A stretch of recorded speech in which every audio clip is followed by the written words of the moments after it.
Hello guys, कैसे हो सभी लोग। तो आप लोगों को पता ही है कि मैं नर्सिंग की वीडियो डालता रहता हूँ चैनल पे।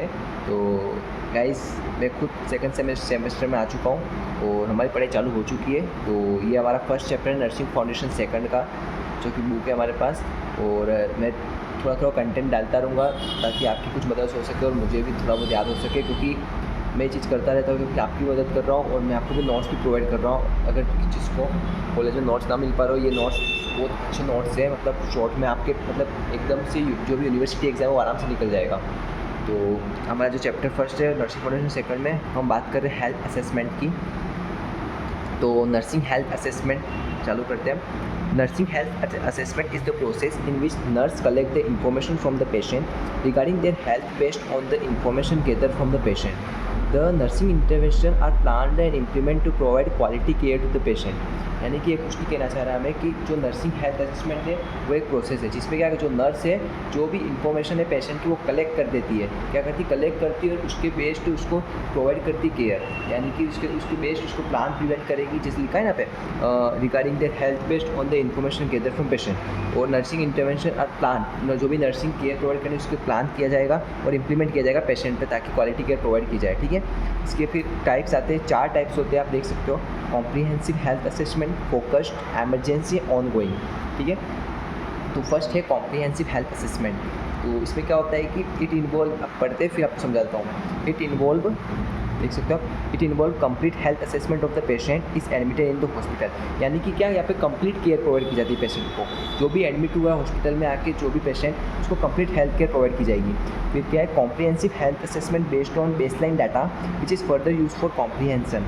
यानी कि जो ये कॉम्प्रिहेंसिव हेल्थ असेसमेंट है, जो कि टाइप से हमारा नर्सिंग हेल्थ असेसमेंट का, ये किस पे बेस्ड होता है, बेसलाइन डाटा पे। आपको इतना करने की जरूरत क्या होता है बेसलाइन डाटा, लेकिन बस इतना आता था कि बेसलाइन डाटा पे ये बेस्ड होता है, जो कि एमसीक्यू आ जाता है आजकल। और which is further use for comprehensive, जो भी समझना है उसके लिए बाद में यूज़ किया जाता है। ठीक है, फिर सेकंड टाइप्स आता है हमारे पास फोकस्ड हेल्थ असेसमेंट। क्या है, फोकस्ड हेल्थ असेसमेंट। इसमें क्या है, this type of health assessment is done to identify the specific problem. यानी कि कोई पर्टिकुलर प्रॉब्लम के बारे में यहाँ पे जाना जाता है, जो कि हमारा है फोकस्ड हेल्थ असेसमेंट। जैसे एग्जांपल दे रखा है, if a patient complaints of having pain in the right hypochondriac region. आपने हाइपोकॉन्ड्रिक रीजन तो पढ़े होंगे, जैसे हमारा जो एब्डोमिनल कैविटी में 9 रीजन होते हैं, ये तो पता होगा आपको। जैसे right hypochondriac, left hypochondriac, epigastric हो गया, अम्बिलिकल हो गया मिडल में, इसका नीचे आ जाएगा हाइपोगैस्ट्रिक। इसके बाद मिडल में साइड में आ जाएगा हमारे पास लंबर और लेफ्ट लंबर, फिर लास्ट में राइट इलियक और लेफ्ट इलियक। ठीक है, उसका पार्ट है जैसे राइट हाइपोकॉन्ड्रिक रीजन। तो क्या होगा कि nurse ask question about the liver problem, difficulty in digestion and problem abdominal examination.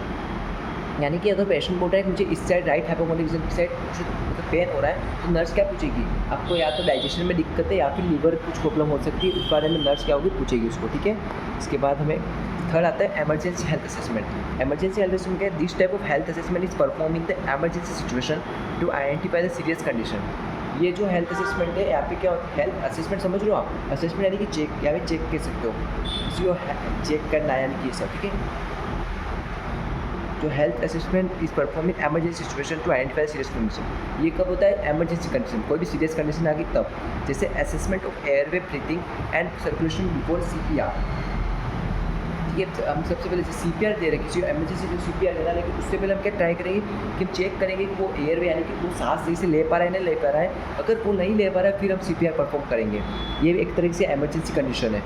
देखते हो आप रोड पे ऐसे दिख जाता है, लोग गिर जाते हैं चलते चलते, तो ये यही कंडीशन। ठीक है, नेक्स्ट आता है ऑनगोइंग हेल्थ असेसमेंट।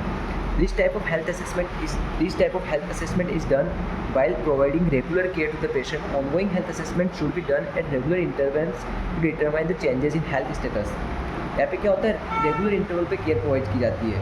यानी कि ऑनगोइंग हेल्थ असेसमेंट, यानी कि देखा जाए तो जैसे डॉक्टर है, डॉक्टर आता रहता है, जैसे कोई भी पेशेंट है वो मतलब फुली कंप्लीटली फिट हो रहा है कि नहीं हो रहा है, उसको चेक करने आता रहता है रेगुलरली। अगर कोई कंडीशन एमरजेंसी हो तो वो मतलब थोड़ा कुछ समय बाद देखने आता रहता है उसकी कंडीशन। ठीक है, यही बोलना चाह रहा है। इसी एग्जाम्पल दे रखा है, health assessment of patient in each shift, assessment of patient after procedure.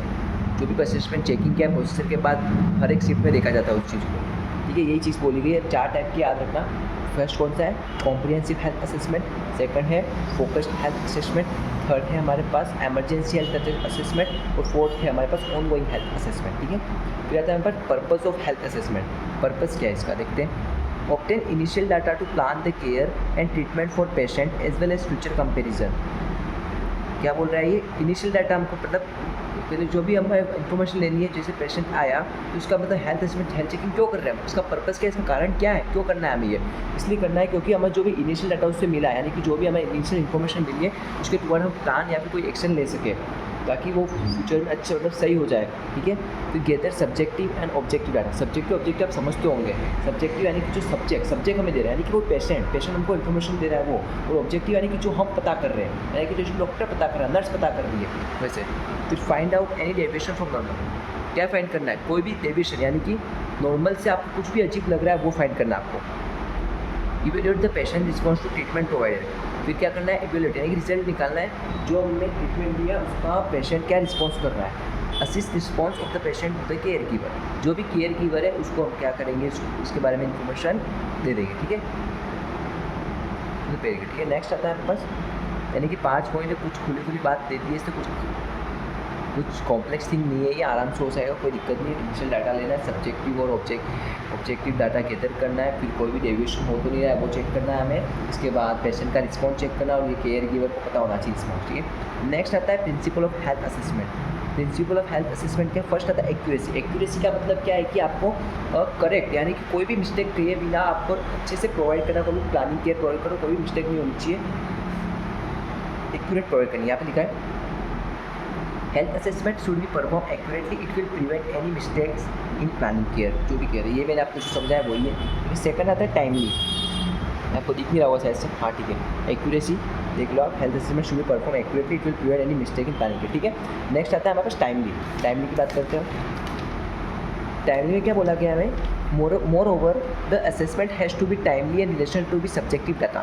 This means assessment done when it is required on time without any. यानी कि क्या है कि जो भी हमें चेकिंग प्रोसेस हमारा हेल्थ के बारे में, तो हमें जो चेकिंग प्रोसेस को कोई भी डिले नहीं करना है। अगर किसी को इमरजेंसी पहुंचे तो उसी वक्त हमें चेक करना है उसे, ना कि हम डिले करके किसी कोई पेन में इंसान और हम उससे कह रहे कि आप रेस्ट करो कल चेक करेंगे, ये नहीं हो सकता क्योंकि कल वो दर्द में शेयर करेगा। जैसे एग्जाम्पल दे रखा है, a patient who is complaining of having pain, ये एग्जाम्पल देखो, पेन के बारे में, need assessment to done immediately, तुरंत चाहिए उसको, not next day, and it should be focused on severity and finding the underlying cause. क्या कारण है उसका, कोज हमें पता लगाना है। थर्ड आता है कॉन्फिडेंशियलिटी आप पिछले भी परसों के नर्सिंग फर्स्ट में भी आ चुका है। कॉन्फिडेंशियलिटी का मोस्टली यही मतलब निकलता है कि जो भी हमारी प्राइवेसी, यानी कि जो पेशेंट की इन्फॉर्मेशन है, मेडिकल इन्फॉर्मेशन है, प्राइवेट इन्फॉर्मेशन है, वो नर्स किसी और को शेयर ना करे विदाउट एनी, जो भी मतलब उसकी परमिशन के बिना, without any permission of the patient. यहाँ पे यही लिखा, it is the key principle because information reveal never share be share for unnecessary reason, it has to be used only. ठीक है, ये लिखा हुआ, कुछ ये आप ना के लिख सकते हो इस चीज़ को। तो नेक्स्ट आता है लास्ट डॉक्यूमेंटेशन में क्या है कि recording of the assessment should be done in concise, specific yet complete, accurate and objective manner. Most important, the handwriting should be legible, comprehensive. Documentation में क्या है? रिकॉर्डिंग यानी क्या करना है, तुमको रिकॉर्ड करना है जो भी वो कर रहा है उसको डॉक्यूमेंट बनाने के बताते समय क्या करते हैं, कोई मिस्टेक नहीं करनी है, एकदम कंसाइज यानी कि क्लियर और सटीक मेथड से हमें सब कुछ करना है, यानी कोई मिस्टेक नहीं होनी चाहिए। और सबसे मोस्ट इंपॉर्टेंट थिंग डॉक्यूमेंटेशन में ये होती है कि हमारी राइटिंग एकदम मतलब समझ में आनी चाहिए, ऐसी होनी चाहिए और अच्छी होनी चाहिए। कुछ भी लिखे जा रहे हो ऐसा नहीं होता है। ठीक है,